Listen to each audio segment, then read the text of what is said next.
Hey everybody, Dr. Rob Sylvan here, Proven Health Alternatives. I've got superstar New York Times best-selling author, Dr. Sarah Ballantyne. And before I get her to say anything, here we go. Nutrivore, a person who chooses foods to supply all the nutrients that their body needs to thrive.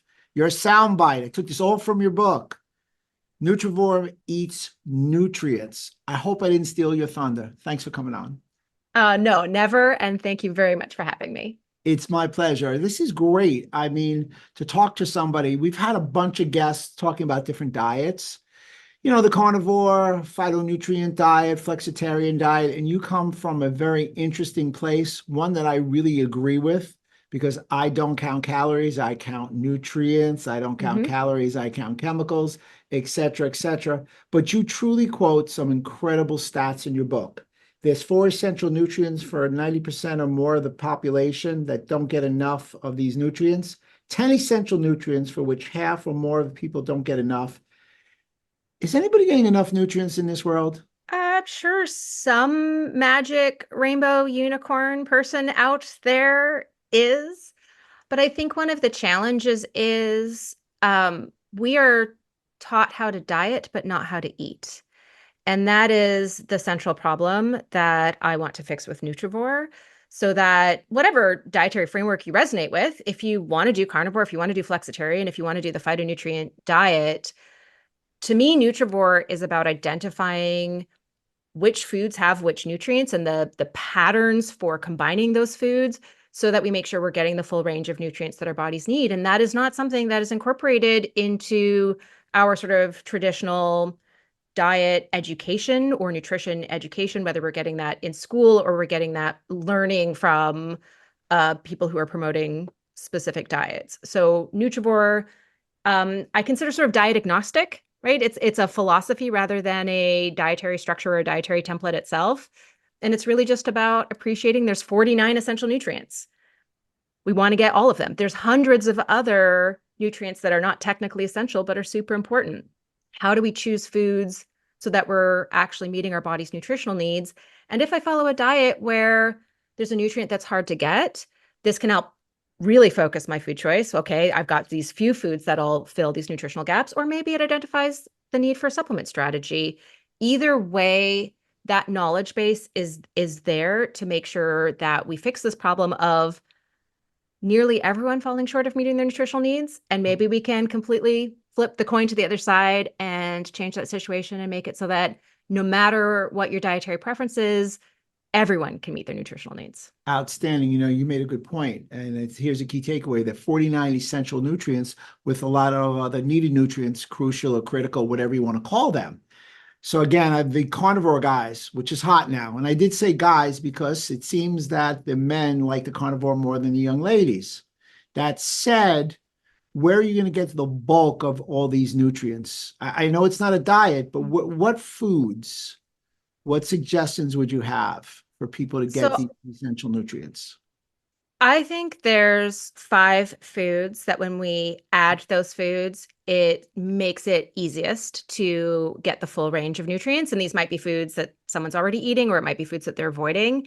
If you're avoiding one of these foods, again, that just means, okay, we need to like dig a little deeper, find what the alternatives are that align with your dietary preferences, or maybe this is, aha, okay, Mhm. I'm not eating any plant foods. I don't have any sources of fiber. Now I need to figure out how to supplement, right? So it's that kind of mentality. But I would say those five foods very broadly are vegetables, Mhm. fruit, seafood, pulse type legumes, and nuts and seeds. So each one of those has kind of a different collection of essential nutrients. So you're getting a different collection of vitamins and minerals, you're getting different fats, you're getting different, right? So you're getting different phytonutrients. You're getting very different fiber types and phytonutrient types from those four different Great. groups of plant foods. You're getting your really important protein and not just omega-3 fats, but like a whole range of vitamins and minerals from your seafood. And I would say those would be my my five like these are the focus foods, provided they align with your dietary preferences that expedite the goal of getting all of the nutrients our bodies need from the foods we eat. So it's like the most efficient way to get there. It's not the only way to get there. There's other paths, but it gets us there with the least amount of like having to tinker, if that makes any sense. With most Americans consuming a bulk of their calories from ultra processed foods. I know you and I both agree we are vehemently against ultra processed foods. So many Americans are nutrient deficient. What Yeah. happens when they're nutrient deficient? What do they do? What's going on? So we're well familiar, like we've got all these like stories of history of like sailors with scurvy, right? We kind of have an idea of what happens with really gross malnutrition, right? So when your intake of an essential nutrient is so low that the wheels fall off the cart, your body can't function and terrible things happen. So we kind of have this understanding of scurvy or rickets, right? Like what happens when your intake of vitamin C is so low that your collagen starts to disintegrate. That's what's happening in scurvy. But there's this whole weird gray landscape in between that so low intake of an essential nutrient that we develop a disease of malnutrition and actually meeting our nutritional needs. So there's like deficiency, scurvy, and then there's insufficiency. So the Mm. whole world between scurvy and that actually is how much vitamin C my body wanted. So just to put some numbers to this, for example, you only need 10 milligrams of vitamin C per day to prevent scurvy. Mhm. But the daily value for adult females is 75 milligrams, and the daily value for adult males is 90 milligrams. And if you have chronic inflammation, if you're stressed, if you're a smoker, you need more vitamin C than that. It's really only well defined for smokers. They need an additional 35 milligrams. How much more for those other situations? Science doesn't give us a firm answer, but more, right? Like to help because we're going to be depleting our vitamin C stores really rapidly in those situations. So that is what's called insufficiency. And we have a similar type of window for Mhm. all 49 of those essential nutrients. And what happens is, so nutrients, it helps to understand what a nutrient is, right? It's a raw material. It is a resource that our body needs to function. It is the input for every chemical reaction of life. So every single thing that our cells do, that our biological systems do, uses up nutrients, right? Nutrients are the Right. chemicals that go into those chemical reactions. Yeah. And so the reason why we have to continuously top up nutrients from foods is because we use them up. We use them up in just being alive and doing things.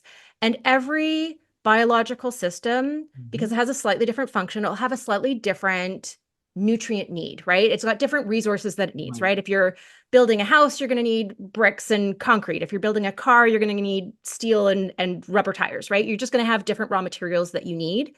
And our bodies are like a really complex city where there's all different kinds of structures and functions that all have different raw material requirements. So when we don't have those raw materials, right? You're building your house and you don't have brick. You have to figure out something else to use instead. Okay, well, now maybe I'll use stone.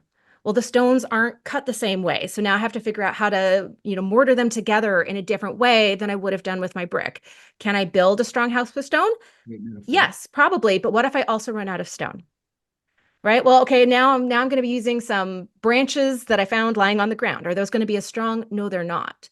So what happens when we don't provide our biological systems with the raw materials they need to do their job is there's like a variety of different like possible, like we can either use a different material, a different product can be produced, maybe a toxic byproduct is Mm. produced, or maybe a toxic byproduct that was already going to be produced doesn't get as cleaned up as efficiently, right? There's all these other different possible not as good situations, right? So it's wear and tear, it's strain. it Mm. it puts a stress on the biological systems because they just don't have the materials they need to do their job. And so that strain builds up over time. It Mm. interacts with other inputs, other risk factors that are affecting those systems. So maybe you have some genes that aren't particularly great for cardiovascular disease risk, for example. Maybe you have some environmental exposures, an infection history. Maybe you smoke. Maybe you drink. Mm. Maybe you're very sedentary or you're super stressed or you don't get enough sleep. Like most people, right? Like maybe your other health related behaviors are adding another strain point on this system. Maybe your genetics are adding another strain point on the system. Maybe your social determinants of health are adding another strain point on the system. And those all interact together to increase our risk for chronic disease and infectious disease. Actually, just about everything that can go wrong health wise. Obviously, heritable genetic diseases is kind of a separate category. Everything else has a link to nutrition, even if nutrition is not the direct cause, like scurvy. Instead, it is a thing that is building up strain in the systems that is collectively interacting with other factors to increase our risk. And so, well, it's not a guarantee. If I fix the nutrition part, right, it's not the only thing that is affecting my risk of cardiovascular disease, how active I am, right, my genetics, there's other things that are going to affect my risk. It's not a guarantee. If I fix my nutrition, if I eat perfectly, I might not be able to avoid that cardiovascular disease risk, but it is still a really clear point of intervention, right? Because it's still going to dial down the risk, and it's going to mean that my body is more resilient to other things that might be contributing, right, to my activity level or my genetics or whatever else it is. So that is why understanding the value of the full collection of nutrients and where we're going to get them from our food can not only improve our health today, right? Our energy levels and headaches and fatigue. It can help support weight loss goals. But the bigger, I think, the more valuable piece here is reducing our long-term risk for chronic disease. Well, you stated in the stats are striking. 6 out of 10 Americans have one chronic disease. Yeah. 2 out of 10 Americans, or I should say 4 out of 10 Americans, have 2 chronic diseases. Nutrivore, a diet predominantly composed of nutrient-dense whole foods. It actually introduces a new dietary philosophy focused on nutrient density, the amount of vitamins, minerals, and other important nutrients each food provides the body. I kind of paraphrase that from you. So now that we set the table, let's do a little rapid fire. Are you ready? Okay. Yeah. Okay. Nutrivore, how does it fit in to help somebody on a carnivore diet? So in the case of a carnivore diet, it would certainly highlight the value of organ meat as a really nutrient-dense food to focus on. It would highlight the value of seafood as a really nutrient-dense food to focus on. And it would highlight the value of, so a lot of people who follow carnivore diet will also incorporate herbs and spices, great source of phytonutrients and filling some of those nutritional gaps.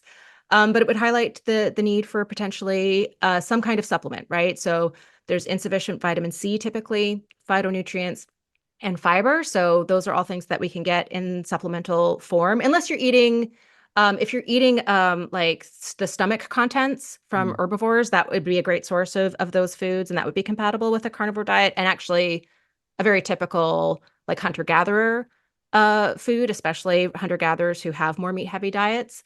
But it just, that's where the thinking is. Okay, what are the things where are my most nutrient-dense foods within this dietary template? What are the things that it's just going to be really hard for me to get enough of? And does this mean I can like shift, right? So I can start eating some stomach contents of antelope, or I can find a supplement to make up this gap. Vegan. So with vegans, it's almost the exact opposite. So our most nutrient-dense, the focus foods, soy is going to be an incredible source, especially fermented soy like natto or tempeh is going to be an incredible source of nutrients that are harder to get on a vegan diet.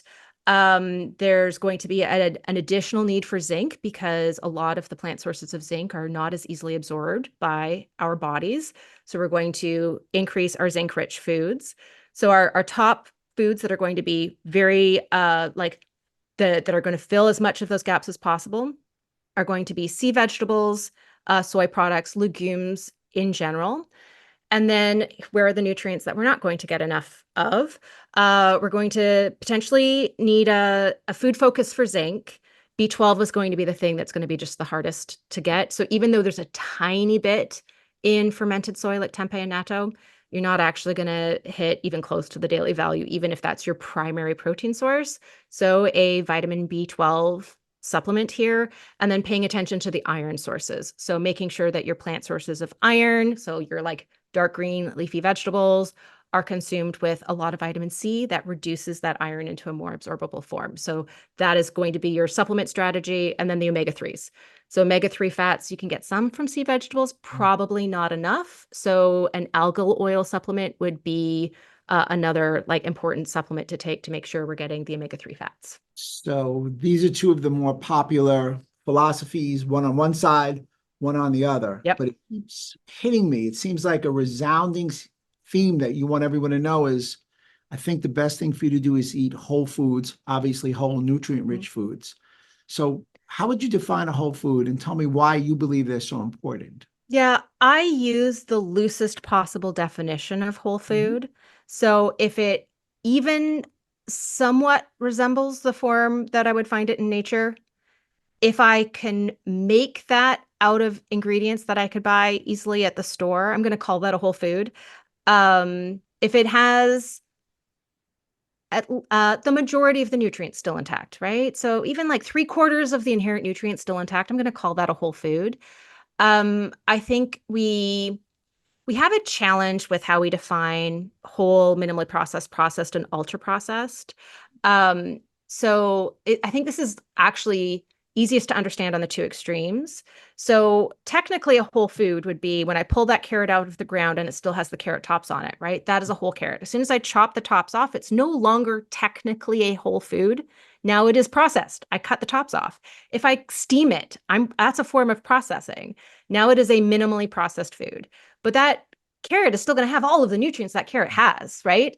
So it is, I think, better to just think of that carrot, even if I've cooked it, even if I've pickled it or whatever I've done to that carrot. If it still kind of looks like a carrot, I'm going to call that a whole food.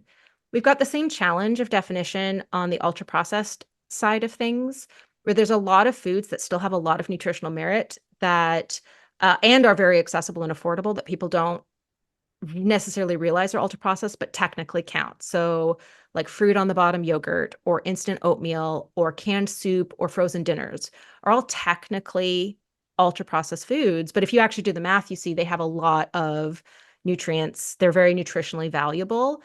So, I actually think that nutrient density is a more important thing to consider than whole or not whole. And it can help us differentiate on both sides, right? So it can help me differentiate, did this minimal amount of processing I do strip too much nutrients out of this food, even though it still looks like a carrot? Did I lose all of the nutrients when I boiled it? The answer is no. Don't worry about that. That was a terrible example. But it also on the other side, right? So I processed this oatmeal to the point where all I have to do is add hot water and it's edible, right? But does it still retain most of the nutrients from the like oat groats? Yes, actually, most of the nutrients are retained. Most of the nutrients are retained in canning. So those canned green beans are about the same as fresh green beans. So instead of thinking of those as an ultra processed food, I can think of those as maybe more accessible options to be able to get those nutrients. So I can buy canned green beans at a gas station, right? If I don't live close to a grocery store, that might be my only vegetable option. And understanding that it still retains so much nutrition can mean that it's helping to like steer my choices within my specific situation towards ones that have more nutrients. Maybe I have mobility issues. I can't prepare steel cut oats in the morning. It's just it's too much, requires too much energy, time, right? Maybe I don't have maybe I have like arthritis and the just the functionality in the morning is just not there of my hands. Mm. Well, instant oatmeal is going to be a great solution for me because of the level of energy and time to prepare. And it's going to give me very, very close to the same nutrition as if I had prepared those, that oatmeal from scratch, right? So the other piece of this is I don't think we want to ignore the level of processing completely. There's definitely a strong correlation between level of processing and how much Right. of the inherent nutrients are degraded or stripped out of a food. But I think it's more important to look at the nutrients that are remaining and whether or not that food can contribute meaningfully to our overall nutrient intake. It sounds like your whole foods are best choice, best options of foods to provide you with the nutrients that you're seeking. Yeah. So I love it. I love it. I believe it's a choice. It would be great if we lived on a desert island and we had servants and, we could forest from the plants and the Hmm. jungle and the wild and everything, but that's not reality. And again, Yeah. there's a social economic issue that gets in there as well. Now, we know that one of the biggest issues that the American population has is they're overweight and obese. It's 72 to 75% of the people are overweight or obese. Most people say it's overconsumption of calories. You've indicated something that's interesting. Obesity is also associated with key nutrient deficiencies. That's in your Yeah. 17 steps of things, which I love, 17. 18 would have been too much. Good luck in, but 16, 17 is the best number. It's absolutely. definitely. Absolutely. So could you share some of those nutrients and why they're so important? Yeah, so a lot of those nutrients are important for metabolism, right? Mhm. So B vitamins are really important for metabolism. Vitamin D is really critical for the glycemic response. So vitamin D impacts the functioning of the pancreatic beta cells and how much insulin they actually secrete in response to rising blood sugar levels. But they also affect how many or what happens after insulin binds with its receptor in our cells. It actually affects all of the like the cascade of chemical reactions that happens inside our cells. So vitamin D is a really key important nutrient for metabolic health in general. Chromium is very, very important for metabolic health. And interestingly, of course, like some of the most common nutrient shortfalls, right? Your potassium, folate, vitamin E, vitamin D is obviously the most common. Those are all nutrients that are very, very important for our metabolism, right? So how our body uses energy, how our body responds to glucose, right? What it does with glucose once it's Great. consumed. How does it store excess energy when we store energy? So it's certainly just focusing on those nutrients is not going to be sufficient on its own. That's why there are 17 tips to healthy and sustainable weight loss in my book. Um, But it is, I think, an underappreciated point of intervention that I think there's a lot of people. So I've lost 100 pounds or more 3 times. So wow. I've had some pretty big yo-yos. And so, I've had this same sort of like battle with not just sort of feeling like it doesn't matter what I do, right? That I'm doing everything right. I'm active. I'm eating however somebody told me to eat. I'm doing everything right and it's not working. Like I really resonate with that frustration because I have experienced it in very large proportions of my life. And when we're talking about sort of like resistance to weight loss, sometimes not, there's other possible causes there, but sometimes it is a lack of those nutritional resources in order to recover our muscles from exercise, right? To fix a metabolism that's not quite working correctly. So it can be a very valuable point of intervention, but certainly there's a lot of other keys to lifelong habit formation that tend to cause weight normalization. So it tends to cause our bodies to move towards a more metabolically healthy size for us. And that is really the goal of those 17 steps. It's not weight loss at the expense of health. It's getting healthy in order for our bodies to achieve naturally a healthier weight. I do really like your approach to obesity because, by integrating the concept of nutrients, people don't realize that we're put together by systems. And as I said before, I don't count calories, etc. And I think, you should coin the phrase, I don't count calories, I count nutrients. I Yeah. think you're all about that. But I want to delve in. You brought it up. You opened up you let the jack out of the box. Okay. You did. I opened it. I opened the can. The worms are You squirming. did, you Okay. did. I'm just here to do the cleanup now. You said you've lost 100 pounds 3 times. Hmm. Why don't you tell everybody a little bit more about your background, how you got to where you are? I know you've been on this plight since 2011. You've Yep. written a few books, uh, obviously the Nutrivore, a New York Times bestseller, etc. International Instagram superstar. We're on a podcast. Blah blah blah blah blah. Just let it rip. Let it hang out. So I'm trying to think of like what's the most like concise version of this story. So I've lost 100 pounds or more 3 times, once in my 20s, once in my 30s, once in my 40s.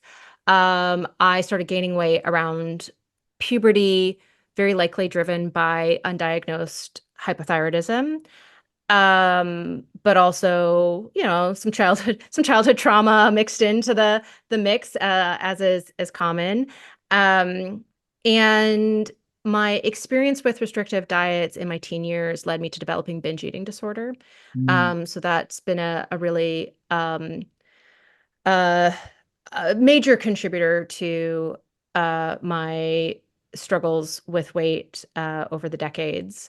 I lost a lot of weight the first time in my 20s on a low carb diet and really sacrificed my health for my weight. I had a lot of health issues get very much worse through that process, including my symptoms of hypothyroidism, but also asthma and acid reflux and irritable bowel syndrome, and a lot of skin conditions, eczema, lichen planus, which is an autoimmune skin condition. And it was that frustration actually that had me go to Dr. Google, as so many of us do. Get you to And go. I found an article on, I think like 3 versions ago of Lauren Cordain's initial, like the paleodiet.com website that was very specifically talking about foods and lichen planus. And that was not something that I had found anywhere else on the internet back in 2011. And it really convinced me uh, that this paleo diet sounds like a great thing. I think I should do it. And I did, and had within about 2 weeks, a lot of the health issues that I was dealing with just felt like they melted away. So my acid reflux went away. I stopped having asthma attacks. I stopped having chronic migraines. I do still have like a couple a year, but nothing like what I had before. I my GI symptoms were vastly better, and my skin started to clear. Great. And I became a zealot. I made paleo my whole personality. I, in fact, made it my brand, and that is was my start in the wellness community as a wellness influencer. Now turned, I think, more science communicator. I think it was a better description for what I do now. Great. Uh, and it took me a long time to realize that in many ways I had traded binge eating disorder for orthorexia, that I had developed a lot of food fear that was not serving me well. And back in, oh gosh, 2015, I think, I started working on a book about the gut microbiome. And I kept being confronted with studies that um, that just didn't agree with paleo dogma, right? So like the many different ways that lentils are good for our gut bacteria, and then oh look, like they also reduce risk of cardiovascular disease and type 2 diabetes, and like look at all of these other ways that lentils are really good for us. Mm. And it really contradicted what I held to be true. It was a food that I was afraid to eat. Hmm. And so lentils was actually my gateway food, my gateway into Nutrivore was lentils. I very cautiously added them back to my diet, and I was like, oh wow, these are great. Yeah. Like how do I have so much energy in the afternoon? Like things that I hadn't even really realized. So at this point, so I had lost a lot of weight on low carb, gained it all back, lost it again on low carb.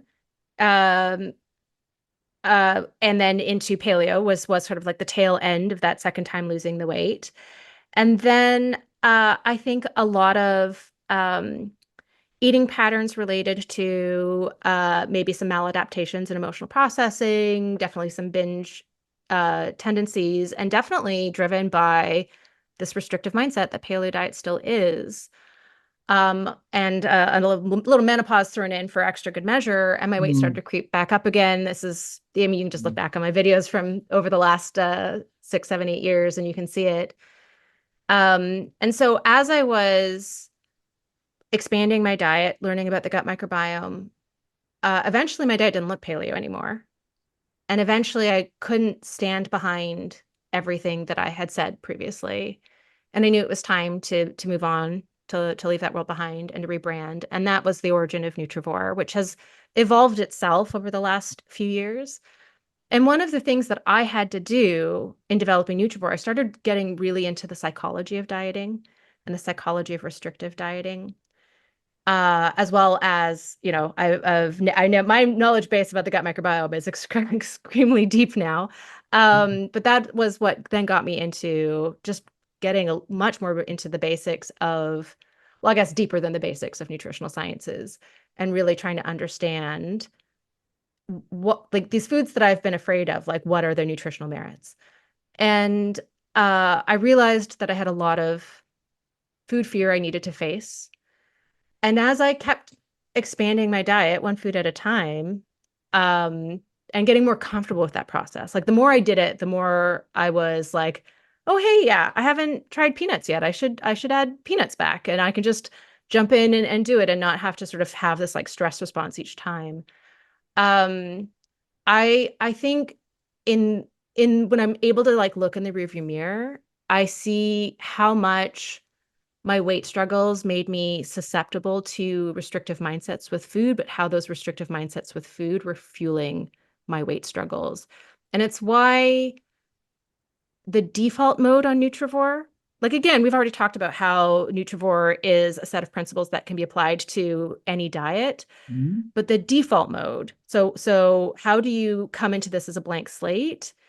It is much more anti-diet. It's much more making room for what I call quality of life foods, right? Foods that don't necessarily supply a lot of nutrition, but supply a lot of joy so that we make sure that we're enjoying our overall healthy food choices enough that that's something that we can stick to. So very much with sustainability in mind, because that is what I have sort of discovered in my own personal journey as being really the key to being able to lose weight in a healthy way that's sustainable, that I can maintain. I mean, let's hope. I'm like really hoping I don't have to do that again. Third time shall be the charm. I'm putting that out there into the universe. Um, but I think that you can see a lot of my own personal journey with restrictive dieting and weight struggles and chronic health issues in how I communicate Nutrivore and how I've really tried to frame it um, for people who are ready for that. Not everyone is ready. Lots of people love the diets that they're on, and that's fine. I've got resources for you too. But if you're ready to start ditching the diet mentality, that I think is where we can really get food freedom from, right? That's where we really can um, get to a point where our overall diet qualities are really high, but it doesn't feel like we're white knuckling it, right? It doesn't feel like every food choice is an internal battle between, but this is what I want, but this is what I should eat, right? And it just becomes a lifelong healthy eating pattern and still one where we get to enjoy food and respect all of the other roles that food has in the human experience, right? Food as social bonding, as the way we nurture our others and nurture ourselves, as celebration, as comfort. And we get to embrace both functions of food, food as nourishing our cells and food as nourishing our souls. You're here. You know, it's fascinating when I ask so many of my guests, like yourself, who are experts in the field, and you ask about their personal story, and they got there because they had a problem that they Hmm. needed to overcome. You've done that 3 times. So it's fascinating. So when you take it from my perspective, if you will, I never had a weight problem. I was on it from the word go. And there are times I used to think, and I can admit this now because we're in a time where everybody admits, if you get a hair plug, if you're wearing makeup, whatever, that I thought it was people's lack of willpower. It was really wrong. Yeah, it's And not. it really highlighted that. Again, I was wrong at that time. And you're right. Food is medicine. Let medicine be their food. But there is an emotional component Yeah, to the food. And what I liked about the Nutrivore diet is you weren't restricting food. So people would, oh my God, no, don't take that right. away from me. And you said you can eat foods. And, again, you're eating plant-rich, meat-rich, nutrient-rich foods. It's great. But I pulled some stats from your book. Once again, Yeah. 2017 study, 42% of adults globally are on a diet with the goal of losing weight. 23% of adults are on a diet with the goal of maintaining their weight. Well, let's do some numbers. That's 65%, 72% of people overweight, obese. It ain't working. And from a 1995 study, which is still Yeah. relevant, 35% of normal diets progress to pathological dieting, and 20 to 25% That develop was eating disorders. that was me. That was Yeah, my experience. Absolutely. yeah. I So think both of my eating disorders, both binge eating disorder and orthorexia, came from diets, for sure. Um, yeah. So I've been in the wellness community for as we established 13 over 13 years now. And I've been a health conscious person since my teen years. I've always been active, right? I've always tried to eat a healthy diet, although my view of what that looks like has evolved over time. And uh, being an integral part of this community, the challenges that I see before us, if we really want to affect public health, right? We've got some like systemic issues like access to whole, nutrient dense, healthy foods, the affordability of those foods. Like we've got some big challenges that I think are beyond my scope to fix. But we've got an issue of sort of that approach to how we teach diet. So diets are very much, first of all, they're weight loss centered, and Mhm. oftentimes you're sacrificing health for weight. So you're at all costs, I will do anything to lose that weight. And there's so much societal programming that where we put higher value on smaller bodies, that as a bigger person, like I can remember obviously having a lot of mental health challenges. This is not a healthy way of thinking, but feeling like, oh, I've got a stomach flu. Oh, this is great. This is great. I'm going to lose weight, right? Like just like the desperation to lose weight that I would embrace such a awful experience, right? Like the the challenge here, I think, is manyfold. So we want to be able to, I think, communicate healthy diet in a weight inclusive way, where we make it accessible to everyone, where we get out of the restrict binge cycle, and get off, right, get off that roller coaster, get off the diet yo-yo. We want, I think, to really focus on long-term habit formation, because that's what the issue, of course, is that most people, when they lose the weight, they gain it back again, right? That's why everyone's on a diet all the time. Mhm. They're impossible to stick to because you're missing your favorite foods. And if we can just change that approach to addition rather than subtraction, what are the things I'm going to add? How am I going to fit in more vegetables, right? Like, how am I going to fill up on protein and fiber-rich foods, right? We just focus on that foods to add, and then we make room for the delicious thing, but there's less room because the meal was more filling and satisfying, right? And also nourishing. I think we can completely change the landscape of public health by teaching people how to eat and not how to diet. I agree. Here, here. How to eat and not how to diet. Lifestyle. It comes back on every podcast. Anybody in the space talks about lifestyle. And the American lifestyle is obviously quite poor. But one thing I'll give you, you've got this great thing called a Nutrivore score, which is an objective way to measure how nutritious food is used to inform your decision making, your ability to examine what's in the grocery store, Yeah. where to eat, what to eat, and you've got a score associated with some foods. So I've got this great idea. My friend always wants 5 takeaways. So give me your Okay. five favorite, first of all, give me your 5 favorite foods, and then tell me your Hmm. 5 poorest foods, and then go into detail on your score, which is Okay. great because most people, here's a list of food. All right, Yeah. so chicken and turkey are the same as grass-fed beef. Maybe not. Right. Yes. Okay. So I want to not just give the top five foods, like not just the highest scores and the lowest scores. I feel like that's maybe just a little bit too simplistic of a view. So instead, I'm going to pick Mhm. really high Nutrivore score foods Okay, from from different food groups so that great. we can get that, like, also the nutrient diversity through Mm, that. And then I'm also going to pick common foods. love it. So I'm going to pick kale. Okay, People love kale or hate kale. right. Nutrivore score is 4,000-ish. Um, Okay, really fantastic source of vitamin K. It's got some biotin, some folate, some vitamin C, and a really cool class of phytonutrients called glucosinolates. So that's like the really special thing. All cabbage. If you'd rather have broccoli, that's fine. Broccoli is almost as good. But I'm gonna pick kale as one okay, food. For fruit, strawberries are the most nutrient dense fruit you can get in the okay. grocery store. Not Um, blueberries. Not blueberries. Strawberries have almost double the nutrient density of blueberries. Blueberries are still great. If you would prefer blueberries, there's still tons of science actually showing cognitive benefits of blueberries, which are really cool.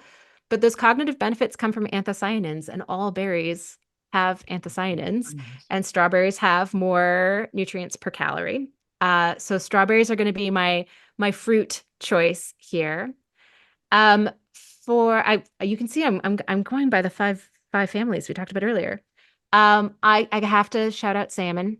Is there a Godfather It's comment in there too with the five families? probably. I'm from New York. I'm terribly sorry. Salmon, and of course you mean miles. Salmon's going to be my both my protein food and my seafood choice. Yeah. Very accessible. Canned salmon is one of the top most nutrient dense protein foods, especially if you have the bones in there, because when you make the bones soft, they're very soft and like you can just eat the bones when you're eating canned salmon. All of the minerals in those bones are now bioavailable. So it's actually one of the best, it's even more calcium dense than cheese at that point, right? It's like the best food source of calcium is salmon with the bones, but you're also getting all those like omega-3s, so just like every vitamin, almost all of the minerals, and a really high quality protein with lots of, so like super nutrient dense. Different salmons have different Nutrivore scores, but like between 750 and like 900-ish is kind of the range. So I'm going to pick salmon there. Oh, I should have mentioned the Nutrivore score for strawberries, I think is 762, if I remember correctly. Okay. Somewhere in that range anyways. Um, I for can check. legumes, you can check. Yeah, I can check. I can it's check. I know it's definitely all right. 700. Now we're like mathing here. Yeah, come on. Um, for legumes, I'm going to pick lentils. I think so. They're the most nutrient dense out of the legumes. They Got to were get again you on my. in Gundry. I'm sorry for interrupting you. I got to get you in That's Gundry. all right. I'm with you. Um, If you're not allergic to it or you cook it, it's great for food. Yeah, so definitely, I'm a big fan of traditional food preparations and especially with legumes, soaking them properly and cooking until soft makes the nutrients more bioavailable. So I'm a big fan there. Lentils, so legumes in general are the most nutrient dense starchy foods.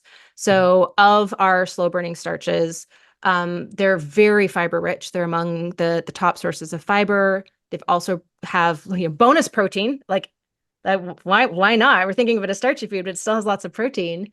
And then actually what's fascinating about lentils is their polyphenol content is triple what most vegetables are. Like they're so high in polyphenols. And this was not something I knew until I started digging into the data. I never really thought of legumes as like a source of polyphenols. Like that was a real surprise to me. But there's a really just high like phytonutrient content in legumes as well. And they also among our best food sources of folate, which is the fourth most common nutrient shortfall in America. Yeah. So I'm gonna put lentils as my fourth food here, and then I think I'm gonna go really simple with walnuts as food number five. One of our best food sources of vitamin E. Very also quite high in polyphenols. Pecans beat them, but they're still up there. Um, the fiber types in walnuts have been shown to improve the composition of the gut microbiome. And Mm. then what's really fascinating is we see kind of independent health benefits of both the short chain omega-3 fat found in nuts and seeds, alpha linolenic acid, from the long chain that we get in seafood, docosahexaenoic acid and icosapentaenoic acid. So we kind of want to make sure we're getting all three of the main three omega-3s, and we get that with nuts and seeds and seafood combined. And walnuts are one of the highest alpha linolenic acid nuts and seeds. As Chia a and flax mid- are higher, but I like walnuts better. as a middle-aged plus male, the walnuts are great for some needed concerns like prostate. So Hmm. wholeheartedly, they are the nut of choice. Everybody Yeah. always talks almonds. Nothing wrong with almonds, but walnuts are the go-to. Well, So walnuts have about 50% more nutrients per calorie than almonds, just to throw that out there. I'm going to throw So one out for you. My yeah. favorite food for calories to nutrients is mushrooms because they're so low. Oh, I'm 100%. I co-sign that 100%. Let's go Um, lion's mane. Oh yeah. Yeah. Yes. Absolutely. So I think medicinal mushrooms are fascinating. And like lion's mane, chaga, and reishi especially have a really huge body of scientific literature supporting a lot of the health benefits that you see online. But even like regular old white button mushrooms, Mm. what's really cool about mushrooms is they have some fiber types that are really hard to get from other foods. So they have beta glucans. We can get those from oats and barley, but we've got slightly different ones in mushrooms, and they're just kind of like they're in all mushrooms, whereas they're not in all grains. The cooler fiber types are chitin and chitosan fiber type. Wow. The only other places we're getting that fiber are exoskeletons. So if you eat crickets, right, or insects or soft shell crab, like that is the only other place we can get those fiber types. I think most people would be like, okay, I'll have the mushrooms. Thank you very much. You can keep your crickets. Although crickets are actually quite tasty. So let's not bash crickets here. And then the coolest thing that mushrooms have, okay, then they have triterpenes, which is a very cool class of phytonutrients. Not as well studied as polyphenols by any means, but the ones that have been well studied tend to have really strong health benefits. And then the coolest thing that mushrooms have is this amino acid called ergothioneine, which is very strongly antioxidant and has been shown to reduce risk of all of the health conditions associated with aging. So much so that it has been nicknamed the longevity vitamin. And our dominant food source is mushrooms. All mushrooms are a good source. There's very few other foods that are good sources of ergothioneine. Asparagus has a little bit, tempeh has a little bit, and chicken liver has a little bit. And then like all mushrooms. So yes, I absolutely co-sign mushrooms as just an amazing food. And their Nutrivore scores range from about 1,500 to like 4,500.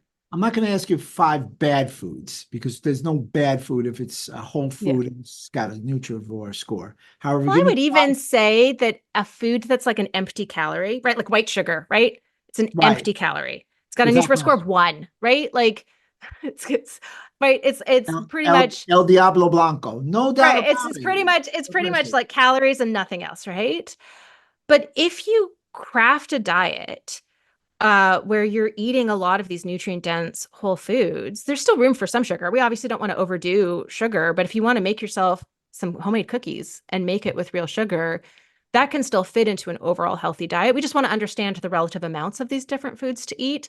So yes, I would never call even like the emptiest of calorie foods a bad food. It's just the Nutrivore score helps us understand how much of that food we want to eat relative to more nutrient dense choices. Let me get you on a speedy conveyor belt here. Okay. All right. Give me your 30-second or less answer for any of all of the following. We'll start with gluten. I think gluten sensitivity is more common than people realize, and you don't really know until you cut it out for a couple of weeks and then try adding it back in.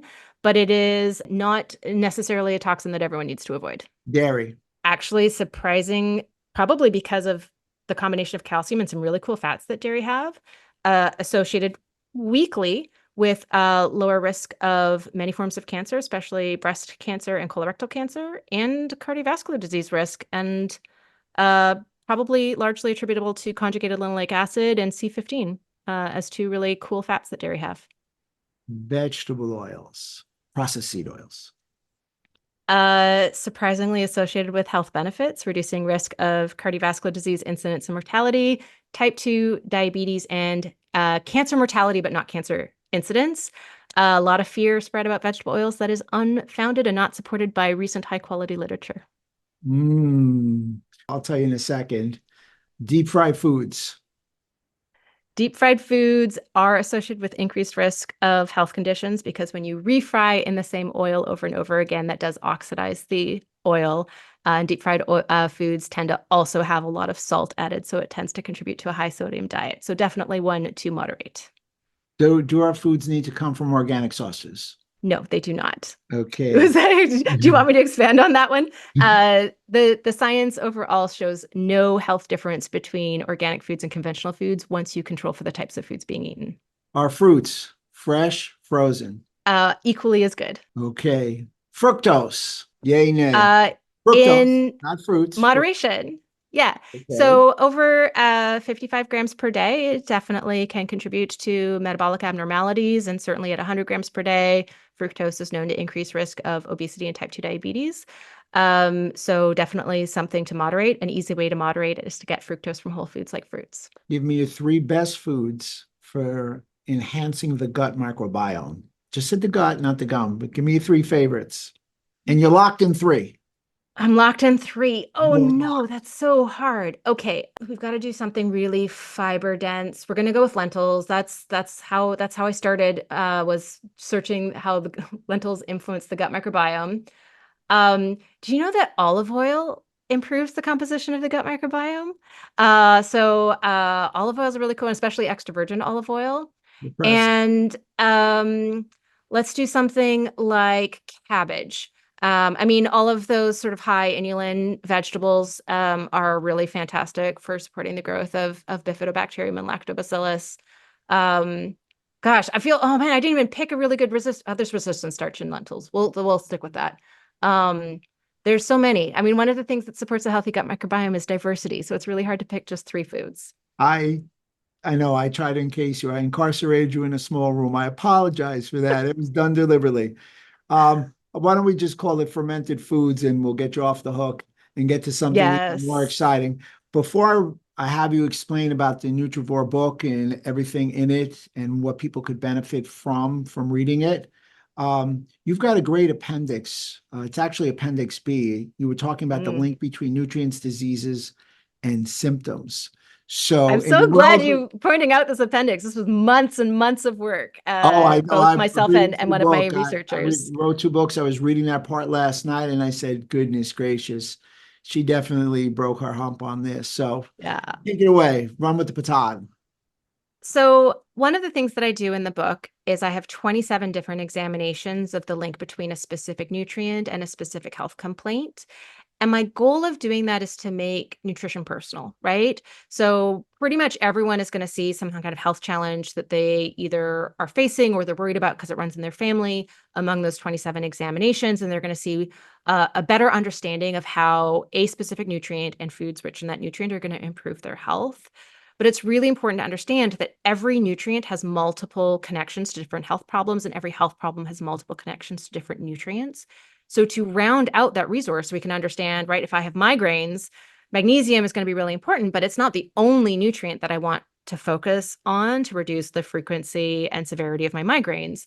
So Appendix B is the link, every nutrient that has been strongly linked to 120 different health conditions and symptoms, so that you can understand, right? If you have a specific health complaint, whether it's one of the 27 that I go into detail in the book or not, you can go to that appendix, see all of the nutrients that, at least for now, this is what we know, is strongly Mhm. linked. Not every possible connection has been studied yet. And my like ulterior motive, so some of those lists are very long, right? So if you look at the list for cardiovascular disease, there's like 30 nutrients or something like that. Like it's a very long list. To me, that is a further argument for a food-based approach, because you're not going to go out and buy 30 different supplements of all of those different nutrients. I mean, I hope you won't. I hope you will take a food-based approach because you can probably get those nutrients for 5 or 6 different foods. And so it's a way of sort of emphasizing the value of a food-based approach is that it is more effective at getting the full range of nutrients our bodies need. It's cheaper. And it's easier, right? It's simpler, right? I can eat 5 or 6 different foods, or I can eat 30 different pills, right? Like it's so much easier to like figure out what those foods are that are gonna fill those nutritional gaps. And then also I'm going to have nutrients that are important for other diseases at the same time, right? So I'm going to get that full range of nutrients. So even if cardiovascular disease was my main concern, maybe my doctor has told me I have high blood pressure or high cholesterol, I can go and see what those nutrients are and what foods contain them. But then also by making sure I'm getting all of those nutrients, hey, look, I'm also reducing my risk of type 2 diabetes and Alzheimer's disease. Yay, right? So it is actually very efficient and very like comprehensive to take a food-based approach. I love lists. Patients love lists. They love recipes. They love guidance. They're going to love your Nutrivore score. So the stage is yours. You've got your 60 seconds, if you will. Tell us all about your Nutrivore book. So the if I had to say what the Nutrivore book is, it is what are nutrients and why should I care, combined with practical tools to implement a nutrient-focused diet, no matter what your food preference is. So it's kind of that like at least the beginning of the nutritional sciences based knowledge that if we all had, we would just understand how to eat a healthy diet intuitively and we wouldn't have to think about which diet to follow. We would just know what to eat, with lots of practical tools. So meal map, Nutrivore weekly serving, matrix, the Nutrivore score, lots of tables of top food sources of different nutrients. All of the nutrients I talk about, I list all of the best food sources for them. I've got summary tables for everything that vitamins do and everything that minerals do, and all of the different phytonutrients that are contributing to the rainbow of colors of fruits and vegetables. So lots of really tangible, practical resources of how to implement this, mix and match style recipes. But also it's about making nutrition personal and understanding how to improve our overall diet quality while continuing to eat the foods we love. I love it. It was a great read. I was able to get through it. Thank you. My wife's on some of the recipes. You should send me some. We post all the time on recipes. People love them. Let's do it. This has Yes. been fun. Of course, part 2 is somewhere in the works. I appreciate your time. I know you're busy. You enlightened me. Thank you so much. Keep up the good work. Dr. Rob Silverman, Dr. Sarah Ballantyne, Proven Health Alternatives.